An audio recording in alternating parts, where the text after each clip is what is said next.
కాసేపట్లోనే మాగంటి గోపీనాథ్కి సంబంధించిన పార్థివ దేహం ఇక్కడి అంత్యక్రియలు నిర్వహించబోతున్నారు. మనం చూడొచ్చు పూర్తిగా మనకు అపోజిట్లో కనిపిస్తుంది ఇద్దరు కూతుళ్ళు, ఆ తర్వాత వాళ్ళ సతీలను కూడా పక్కన కనిపిస్తున్నారు. అట్లాగే కుటుంబ సభ్యులు కూడా అందరూ మనకు కనిపిస్తున్న పరిస్థితి. మాగంటి గోపీనాథ్ యాక్చువల్లీ ఎవరు అనుకోలేదు, బికాస్ 62 years మాత్రమే. అట్లాగే 3 times హ్యాట్రిక్ ఎమ్మెల్యేగా ఉన్నారు. ఆయన రాజకీయ ప్రస్థానం స్టార్ట్ అయింది తెలుగుదేశం పార్టీ నుంచి. 1982లోనే రాజకీయ ప్రస్థానం స్టార్ట్ అయింది. ఆ తర్వాత ఇప్పటి వరకు కూడా రాజకీయ జీవితం అంతా కూడా సక్సెస్. బట్ అనుకోని విధంగా ఆయన హెల్త్ దెబ్బతినడం, కొన్ని రోజుల క్రితం 3-4 నెలల క్రితం నుంచి కూడా ఆయన కంప్లీట్గా కిడ్నీకి సంబంధించిన ఆ వ్యాధితో బాధపడుతున్నారు. ఒకటి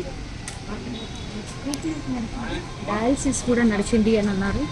ఒక 3-4 నెలల పాటు ఆయన కార్యకర్తలకు కానీ మిగతా నియోజకవర్గ ప్రజలకు కానీ అందుబాటులో లేరు. అండ్ మొన్న జూన్ 2న కూడా ఆయన బర్త్డే అయింది. జూన్ 2వ తారీఖున ఆయన సత్యనారాయణ పూజ కూడా చేసుకున్నట్టు వాళ్ళ ఫ్యామిలీ మెంబర్సే చెప్పడం జరిగింది. ఏకంగా మాగంటి గోపీనాథ్ అత్తగారే మనతో మాట్లాడుతూ అసలు ఎట్లాంటి హెల్త్ ఇష్యూస్ లేవు, ఆయనకు ట్రీట్మెంట్ కూడా నడిచింది. అంటే గత 3-4 నెలల క్రితం ట్రీట్మెంట్ అయితే నడిచింది, కానీ అప్పుడు కోలుకున్నారు, ఇప్పుడు అంతా బాగున్నారు. మొన్న జూన్ 2వ తారీఖున అంటే రాష్ట్ర అవతరణ దినం రోజే మాగంటి గోపీనాథ్ బర్త్డే కూడా. సో ఈసారి మాత్రం ఆయన ఎవరికి అందుబాటులో లేరు, అంటే కార్యకర్తలకు ఎవరికి అందుబాటులో లేవు. కేవలం వాళ్ళ ఇంట్లోనే సత్యనారాయణ వ్రతం చేసుకున్నట్టుగా కూడా ఏకంగా వాళ్ళ అత్తగారే చెప్పడం జరిగింది. అండ్ ఆ రోజు ఏం జరిగింది అంటే మొన్న 5వ తారీఖున ఆయన హెల్త్ దెబ్బతిని హాస్పిటల్కి వెళ్ళే టైంలోనే మనం వెళ్ళి అడిగినప్పుడు మాత్రం తను కూడా చెప్పింది యాక్చువల్లీ కళ్ళు తిరిగి పడిపోయారు అంతే. ఆ తర్వాత ఆయనను హాస్పిటల్కి పుట్టాపున తీసుకెళ్ళాము అన్నటువంటి మాట చెప్పారు. ఆయన కాన్షియస్లోనే ఉన్నారు. మేమే కూర్చోబెట్టి ఆ తర్వాత అంబులెన్స్ని పిలిపించి పంపించే వరకు కూడా ఆయన కాన్షియస్గా ఉన్నారు, బాగున్నారు అని స్వయంగా వాళ్ళ అత్తగారే చెప్పినటువంటి స్థితిని కూడా మనం చూసాం. ఆ తర్వాత ఆయనని పూర్తిగా వెంటిలేటర్ మీద ఉంచడమే కాకుండా పూర్తిగా ఆక్సిజన్ అందించారు. చాలా క్రిటికల్గా ఉంది అని కూడా 5వ తారీఖు నుంచి ఈ రోజు వరకు కూడా అదే నడిచింది. అయితే ఆయనకు మ్యాసివ్ హార్ట్ అటాక్ వచ్చినట్టుగా పల్స్ డౌన్ అయిపోయి ఆ తర్వాత సిపిఆర్ చేసిన తర్వాత కొంత బెటర్ అయిండ్రు.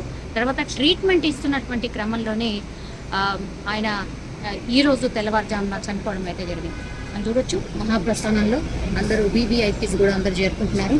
బీఆర్ఎస్ గారు అధికార కాంగ్రెస్కి సంబంధించిన వాళ్ళందరూ కూడా ఇక్కడికి ప్రస్తుతం ఆయన నివాసం కూడా మహాప్రస్థానం వస్తున్నటువంటి ఆ పరిస్థితి.